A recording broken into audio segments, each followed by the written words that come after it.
Hello and welcome to Merlin's Manor. Today I'm going to be going over 10 reasons I play board games solo. I really enjoy playing board games with others, and I'm very lucky that my wife enjoys board games as well, and so I often at the very least have a partner to play games with. My youngest daughter also enjoys playing board games, and yet I still play board games solo too. Now, what inspired me to do this video was a while back I was talking with a friend about my family being at summer camp for a week, and he asked me what I was going to do by myself at home with them all gone for a week. And I responded, probably play some board games. And he responded to me questioningly saying, "You can play board games by yourself?" And that conversation soon got interrupted, so I didn't share much more than a yes at the time, but I wanted to go over why I play board games solo in addition to playing them with others. These reasons are not in any particular order other than grouping a few of them together that fit well together and holding off on the one I wanted to go into the most in-depth detail with for last. And so without further ado, let's get into my reasons for solo board gaming. Reason number one, there are a plethora of great solo games that I would miss out on if I didn't play board games solo. On the table here are all of the games I currently own that are solo-only games, and some of these are among my favorite games overall. We've got Final Girl here, and Under Falling Skies are certainly among my favorites here. And for playing once or twice through the short campaign, I really enjoyed Batman: The Dark Knight Returns, and it is a great production quality as well. And although they did tack on a two-player mode, is originally going to be a solo-only game, it really still is really focused on that solo game. And I've not played it at two players, and it really shines at the original mode they meant it for, that is solo. Now also, my wife isn't that into trick-taking games, and I really don't play trick-taking games much with others these days, so it's great to have a solo trick-taking game in for Northwood to scratch that itch from time to time.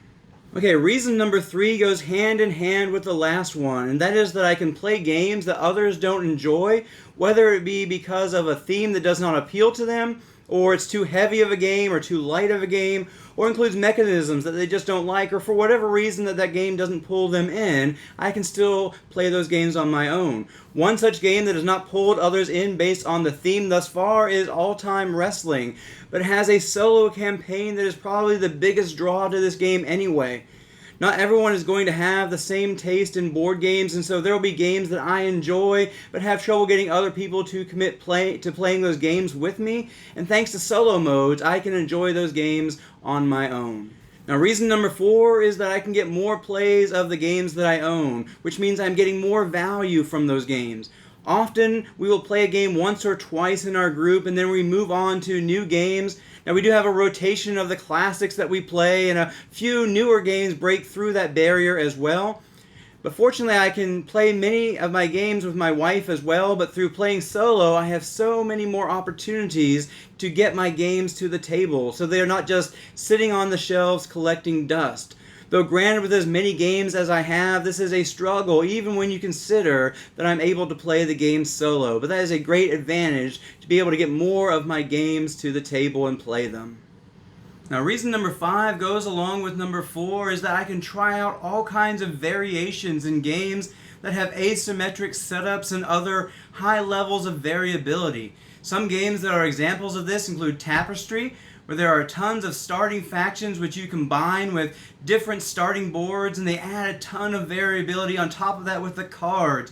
I would probably never manage to play all the factions I own without playing solo. Another one here is Planet Unknown. Likewise has different corporations and different planets to terraform.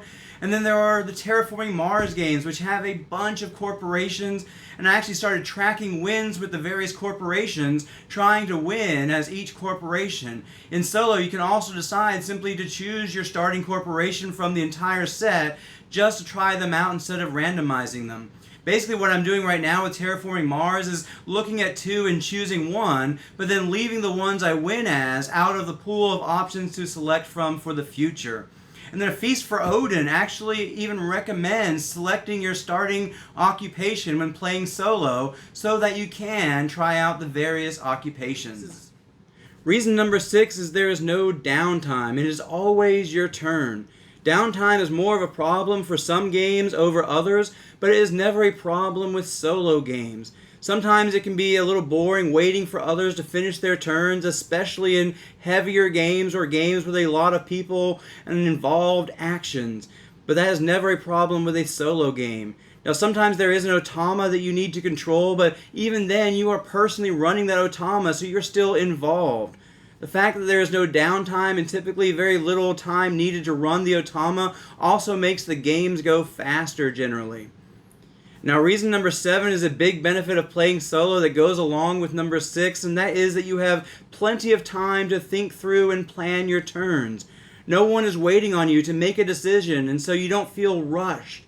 When playing multiplayer, I feel super awkward when I'm struggling to figure out what to do on my turn. But in a solo game, I can take all the time I want and play at whatever pace I want and don't feel pushed into just making a decision because I've already taken too long.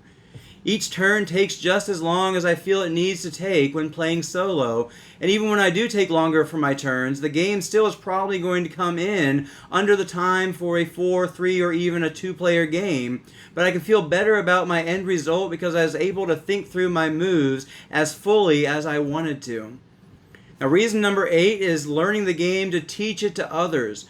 I don't do this as often as I used to because my wife and I have been learning more games together lately, and there have also been some that I have just brought to game day to learn with friends, but ideally I do like to have had a run through before doing that, so at times that has meant playing solo, which often plays similar to the multiplayer in a lot of games with just some added rules for solo that you just subtract for the multiplayer game at that point. So learning of the game solo transfers well to multiplayer. Now, reason number 9 is that you don't have to worry about luck or balancing issues ruining the game for someone.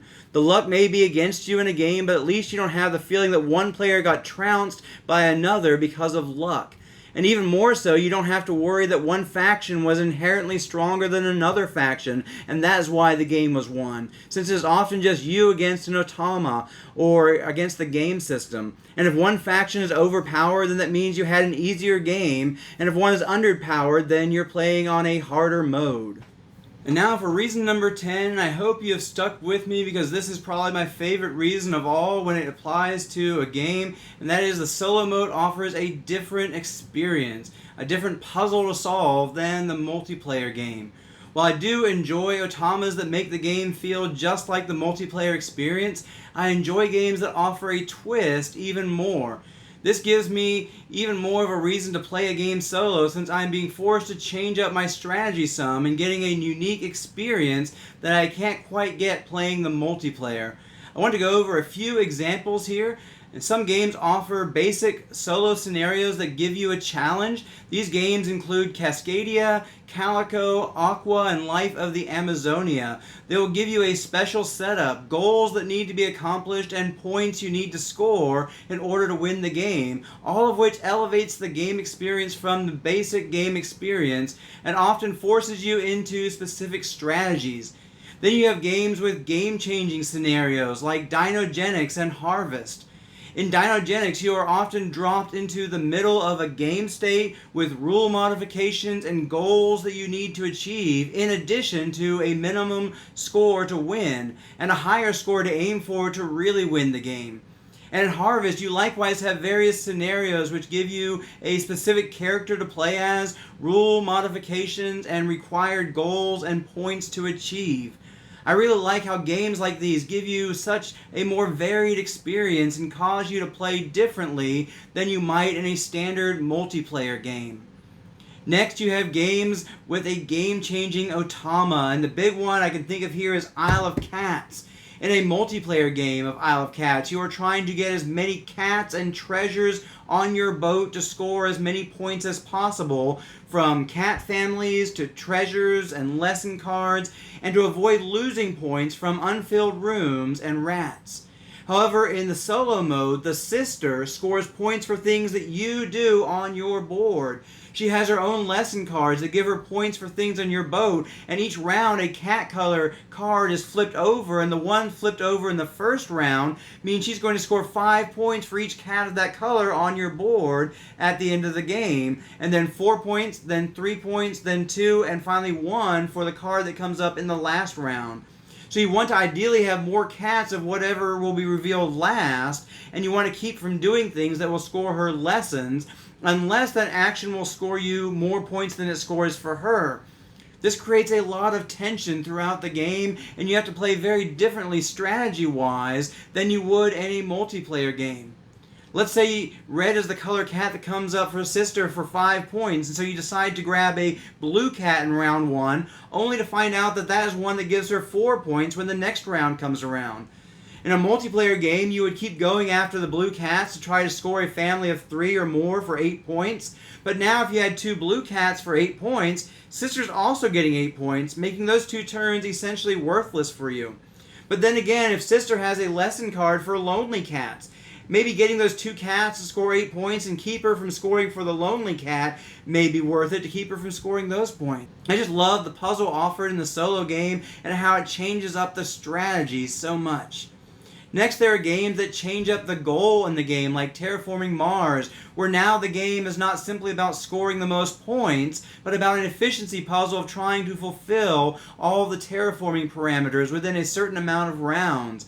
And points are simply tacked on as a beat-your-own-score element, with that clear win or loss being based around achieving the terraforming goal by the end of the game. Ark Nova has a similar feel to the way it changes up the game. While it still has the same end goal, the efficiency in which you are expected to reach that goal is ramped up, as you only have 27 turns to have your appeal and conservation tracks cross. And the way the breaks work are changed so that they are triggered by rounds rather than by player actions. And earlier in the game, they are triggered over a longer period of time, and the trigger gets quicker as the game goes on. The pace of the game is ramped up greatly over the solo game and offers 3 levels of difficulty based on where you start on the appeal track. And finally, there are games that offer a mini campaign for solo play. Rolling realms with specific realms and goals for those realms. And you have Clank Catacombs and Wild Tiled West have an app run campaign of 6 games, which change things up similar to the way things change up in some of the scenario-based games that I mentioned earlier, but also offers some continuity from game to game as well. So there you have it, my 10 reasons for playing games solo, plus a breakdown of how some games are able to change things up significantly for a different experience while playing solo from the standard multiplayer game. If you have not already done so, I'd recommend checking out my top 10 solo board games video, or this video here that YouTube thinks that you will enjoy. And as always, I hope you have a great week, and game on.